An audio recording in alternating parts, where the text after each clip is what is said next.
Well, I've been wanting to get my hands on one of these for a very long time. Thanks for joining for another one of these review videos. And you can see that what I've got today is a Krokodil, a fantastic locomotive, very iconic of the Austrian railways. And this one is an ÖBB version. It's from Roco International. It's number 41498. And I can't wait to have a look at this. I've not actually had it out the box yet. It's a second-hand purchase, as you could probably see from the state of this box. It does have some shelf wear along the top, a bit of tape damage here and there. But I'm hoping that the model inside is going to be really good. So let's get this open and we'll take a look. So we have a couple of leaflets that came out of the box here. This one here has a picture of the locomotive, and here it has some details about the locomotive and also a bit of history about it as well, which is really quite interesting to read. This one is in German, English, and I think this is French. And on the back you have some information about the model itself, how it's put together, how you can switch it to overhead pickup if you want to, and a picture here of the chassis with the motor. And it looks as though we've got twin flywheels on this as well as a bit of a circuit board on the top. Interestingly, this details that it has a 5-pole motor. Now this isn't a brand new model or anything, but it's quite good that it does have that. This leaflet here has another picture of the model with some handrails added on. Perhaps those are additional parts. And interesting down here is talking about a lapel pin that I've seen in some models. I don't think this one has it though.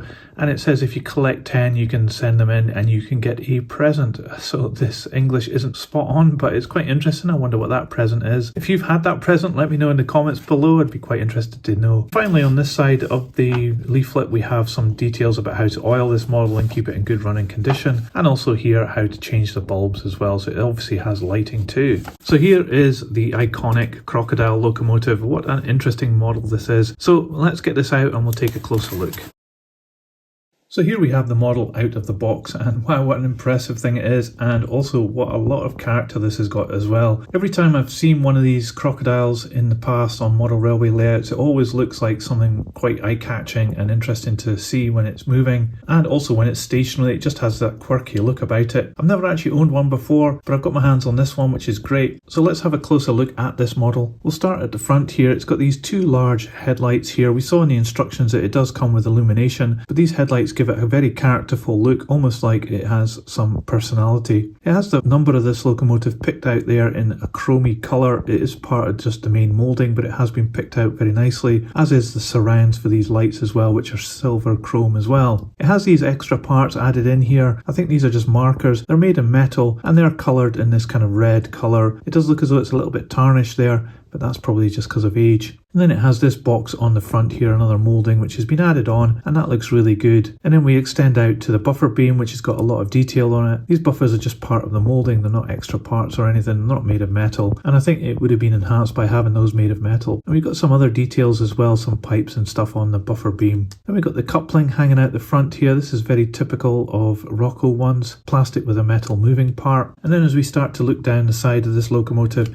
we've got a whole wealth of rivet detail and hatches and grills and little pieces moulded into this piece of plastic here. And then we come to the iconic cab of this Krokodil. We've got some flush fit glazing here, and you can see that it has windscreen wipers added into the moulding there. They haven't been picked out in any colour or anything, but it's nice that they've been added in. Unfortunately, you can see a lot of wiring inside there, so there's no cab detail. It's obviously where the motors are. It has this panel of writing here, just a transfer that's been added on. That's too small for me to actually see with the naked eye. You might be able to see it on the video here though. And then the side of the cab is full of all this vintage looking rivet detail and these grills. And here is the lettering and the number, the ÖBB, and the number of this locomotive, which has been picked out in white. We also have a 2 here and a 1 here, so you know which end of the locomotive is which. And the levers have been picked out in white as well. This one looks as though it's maybe got an additional little bit of white paint on just here beside this handrail. I don't think that should be there. And these handrails are just part of the plastic moulding, but they've been picked out in red. And then you can see this part here with some additional pipe work, which has been an added on piece, and that's not looking really that good. I think this could benefit from a repaint. I'm not sure whether that has actually been painted in the past by a previous owner, but it does look pretty bad. And then we have these steps coming down here as well, which are added on to this part here. At this end of the locomotive, very similar to the first end, but it does have a couple of extra boxes moulded in. I do actually like how the brackets and the rivet detail on these boxes has been moulded. And then when we get to this end of the locomotive, it's exactly the same as the first end that we looked at. So looking up here on the first bonnet, we've got some hatches as well. This is really nicely molded. It does have some holes here. It looks as though some extra parts can be added in here. This wasn't in the box though. And the other end of the locomotive has similar details on top of this bonnet here. But looking on top of the cab, we've got these two metal pantographs here, and there is a bit of tarnish on these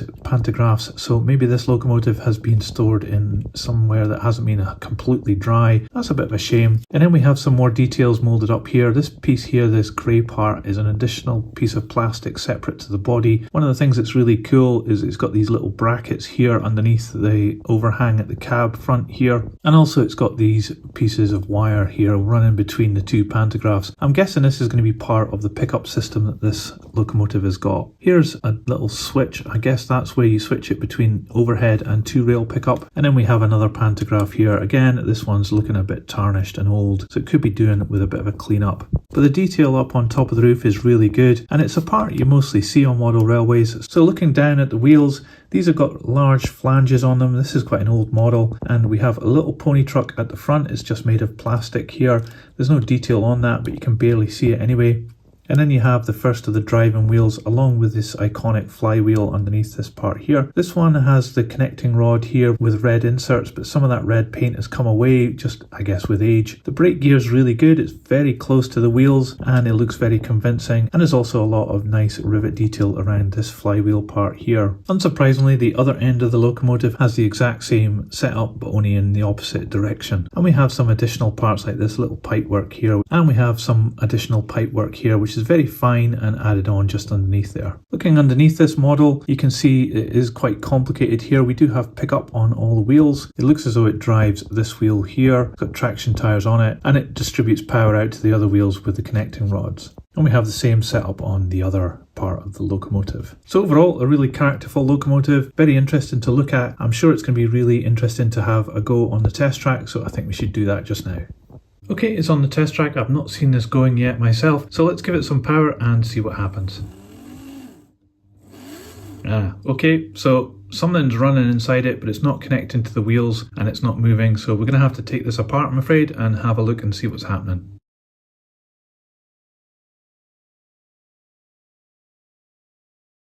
Okay, that was a little heart-stopping trying to get that apart, but we've got the body shell off this now, and we can see that the circuit board is up here, and you can see the mechanism for switching between overhead and two-rail pickup. I think this is set for two-rail pickup because it was running a motor, but there doesn't seem to be any drive out to the two actual drive units here, so I think there must be something wrong in the middle here. I'm thinking I'm going to have to take this apart and have a look underneath and see what's going on. Just looking here where the motor is, there is a purple band which runs around it, this little pulley here, and feeds down below underneath to the drive part. I think it's that that's causing the problems. It seems to be that the motor just revolves around, but it doesn't actually pull the rubber band. It could just have aged and perished a little bit. So let's see how we can get this resolved. So I've just undone this screw here. It's been quite difficult to get to because it's got this little plastic part here which covers it, but if you just leave that to one side you can get that screw undone. When you do, you can take the two parts of the locomotive aside here, and now I'm seeing the problem that this is the drive shaft here, which is completely perished and isn't actually even connected. So that's where our problem is. We're not getting any drive down to this part on either end of this locomotive. So this is the problem. This belt drive has just completely perished. It's just because of age and it's now no longer working. So we're going to have to try and see if we can get another pair of these. I'm not really sure where we're going to get those from, or we might have to make something up. So I don't think I'm going to be able to fit a new belt onto this without removing these wires and moving this circuit out the way. So I'm just going to unsolder those. So this is turning into a bit of a major surgery here, but now we've got these parts aside and the circuit board over here. I can get access to this, not too bad at all. I'm actually going to try and just jimmy this with this traction tire and see if I can get it to work with that. See if we can get this around here. So I've actually managed to get that on. I'm quite surprised. So I'm going to see if that's going to actually work. For that we need to put this screw back in. Okay, where I'm at the moment is that I've put this back together just temporarily. I've actually noticed that this wire at the back has popped off as well, so I'm going to have to solder that back on. And these three at the front, which we've deliberately taken off, are still loose as well, so I'll need to solder those back on in time. I've just stuck the circuit board back on with one of the screws, and I'm going to apply some power here just to check whether this is working or not.